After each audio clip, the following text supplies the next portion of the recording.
장대장TV 시청자 여러분 안녕하십니까, 장대장입니다. 네, 요즘에 꼬마 빌딩이 인기가 있는 게 근 몇 년이 됐죠. 그 이유는 제가 몇 차례 말씀드렸습니다만 이 주택, 그러니까 이 주택에 대한 규제, 이 양도세 중과라든지 또 가지고 있는 동안에 이 종합부동산세를 주택수에 포함시킨, 그래서 종부세가 많아지고 또 사는 순간부터 취득세부터 중과가 되기 때문에 꼬마 빌딩이 인기가 있었는데, 자, 이게 또 재밌는 통계가 나옵니다. 20대, 30대들이 같이 그룹을 이루어서 갭 투자로. 근데 아무래도 20대, 30대들이 이 자본금이 많지 않기 때문에 뭐 1억씩, 2억씩 해가지고 나머지는 이제 뭐 대출을 받는다거나 해가지고 이 갭 투자를 한다고 하는데, 자, 거기에 대해서는 상당히 좀 위험한 부분도 없지 않아 있습니다. 물론 이제 시절이 좋아서 계속해서 올라간다고 하면, 우상향 한다고 하면은 큰 걱정이 없을 텐데, 아무래도 좀 정체기에 맞닥뜨리다 보면 몇 가지 짚어야 될 부분이 있습니다. 그 부분에 대해서 한번 알아보겠습니다. 자, 파이어족 꿈꾸는 MZ세대 강남권 꼬마 빌딩 놀인데, 요즘에 이 파이어 이게 이제 뭡니까? 은퇴. 요즘에 이제 유튜브를 보면, 야, 코인으로 뭐 10억 벌었어, 주식으로 10억 벌었어, 뭐 20억 벌었어, 은퇴한다. 참 그런 유튜브 때문에 정말 대출까지 이빠이 받아가지고 패가 망신한 이 젊은 세대도 꽤 늘었습니다. 근데 이제 지금 뭐 굉장히 파이어족이라고 그러면 어떤 자유로운 삶을 꿈꾸고 뭐 굉장히 재미있을 것 같은데, 너무 또 현혹시키는 그런 유튜브도 많은 것 같은데, 어찌됐든지 간에 뭐 이제 돈이 많으면 여유가 있기 때문에 뭐 꼭 은퇴를 하지 않고 직장 생활을 계속 유지를 하더라도 여유가 생기기 때문에 조급한 마음이 없어지기 때문에 좋겠죠.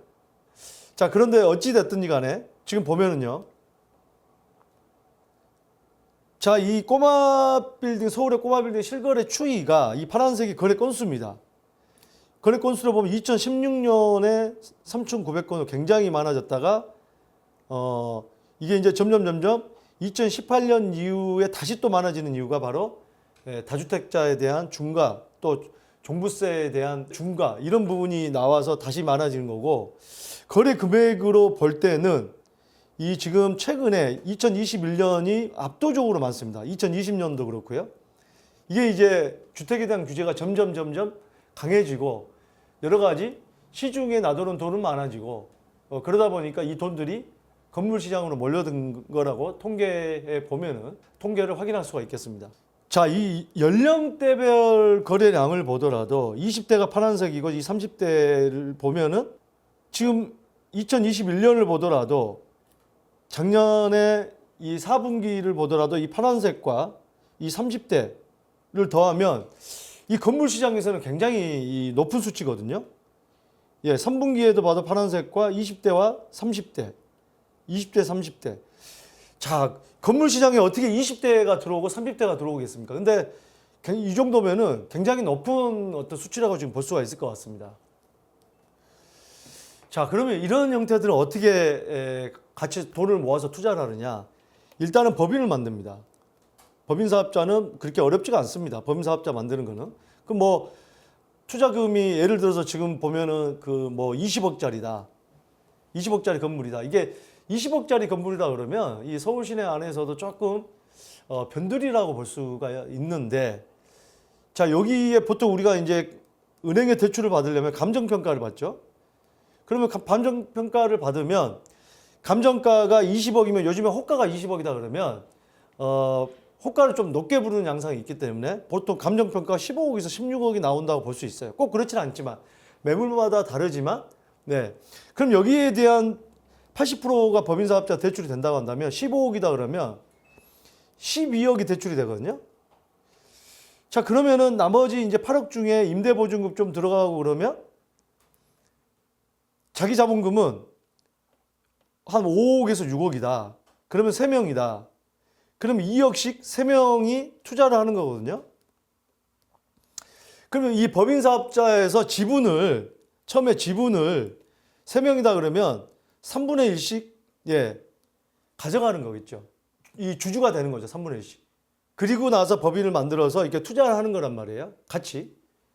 자, 그런데 이제 뭐가 문제냐면 경기가 좋을 때 어느 시점에 팔자 그러면 어느 정도 합의가 될 수도 있고 합의가 안 되더라도 이 상승 시기에는 이 3명 중에 2명이 나머지 1명이 돈이 급하게 필요하다 그러면 지분을 살 수가 있어요. 좀 무리를 해서라도 이 시세가 올라가는 게 보이면. 그런데 지금 요즘 같은 경우는 호가는 높고요. 호가가 굉장히 지금 높아졌습니다. 건물에 대한 수요가 많아지다 보니까 호가가 높기 때문에 또 어떤 좋은 입지의 그런 매물들은 잘 안 나오기 때문에 조금 뭐 여기서 먼다거나 실질로 보면 수익률이 2%도 안 되는 수익률의 건물들이 많습니다. 자, 2%가 안 된다는 얘기는 임대차 시장에서 요즘에 이제 코로나 터지고 나서 여러 가지 상권이 잘 어렵게 형성되는 경우가 많죠. 이게 보면은 이제 상가주택이나 이런 것도 대부분 근생으로 다 채워지는 경우가 많습니다. 일단은 집이 들어가면 그만큼 대출이 많이 안 들어가고요. 이 주거 형태가 들어가면. 그래서 올 근생으로 용도 변경을 하는 경우가 많은데 그러면 공실이 또 이렇게 많이 생깁니다. 네. 그래서 수익률이 2%도 안 되는 것도 거래가 되는 경우도 있는데 대출, 그렇게 되면은 일단은 대출금도 커버가 안 돼요. 대출금 커버가 안 되고 시세는 올라줘야 되는데 주춤해요. 그러면 심리적으로 이 영끌했던 20대, 30대는 굉장히 위축이 됩니다. 그러면은 자, 혼자라 그러면은 혼자 매도를 하면 되는데 3명 중에 의견이 엇갈릴 수가 있어요. 자, 그러면은 뭐 3명 중에 1명이 팔겠다 그러면은 누가 사겠습니까? 다른 사람 2명이. 지금 영끌해서 샀는데 안 그래도. 그래서 외부 사람한테 또 친구한테 누굴 끌어들일 수 있어요. 물론 그건 쉽지는 않겠지만 뭐 나머지 2명은 반대를 하겠지만 그래도 너무 지금 뭐 대출금도 갚아야 되고 급한 상황이 된다. 연끌했기 때문에. 그러면은 오케이를 해주겠죠. 친구들이. 이 2사람, 3사람은 잘 알던 사람인데 나머지 1사람 친구의 친구다 뭐 지인이다 하다 보면 굉장히 좀 불편한 관계가 될 수가 있습니다.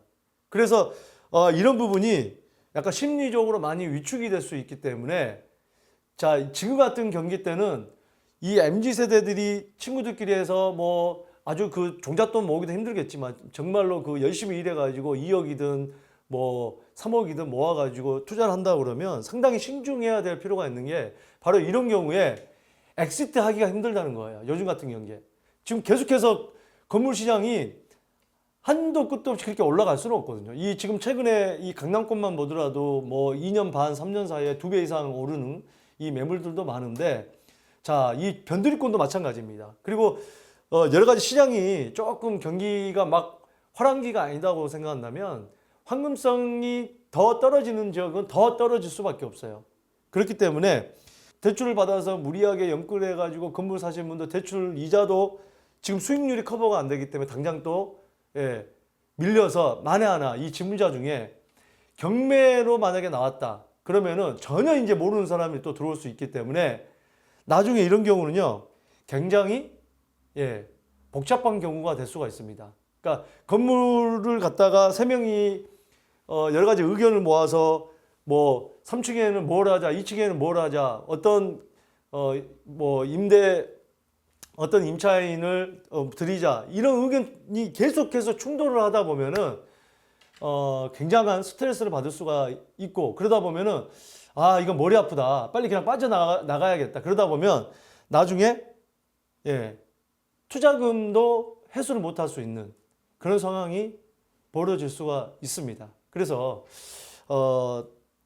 최근에 MZ세대 2030 이 세대들이 건물로 갭 투자를 많이 한다고 하는데 잘만 하면은 정말 좋은 성과를 낼 수 있겠지만 요즘 같은 화랑기가 아니다고 한다면 상당히 신중하게 접근을 해야겠다. 자, 제가 지금까지 드리는 말씀으로 건물 사기 전에 이런 부분이 충분히 준비가 된다면 이 3명이 됐든 같이 갭 투자하는 분들의 공동 계약서가 필요합니다. 자, 2명이 찬성하면 언제든지 뭐 팔자 내지는 뭐 얼마 정도 오르면 팔자 이런 합의가 되지 않으면 굉장히 어려운 상황에 봉착할 수 있다. 이런 합의를 하고 시작을 해도 여러 가지 변수가 조금 전에 말씀드렸던 그런 변수들이 있기 때문에 이런 걸 모든 걸 짚어보면서 투자에 신중해야겠다는 그런 말씀을 드리겠습니다.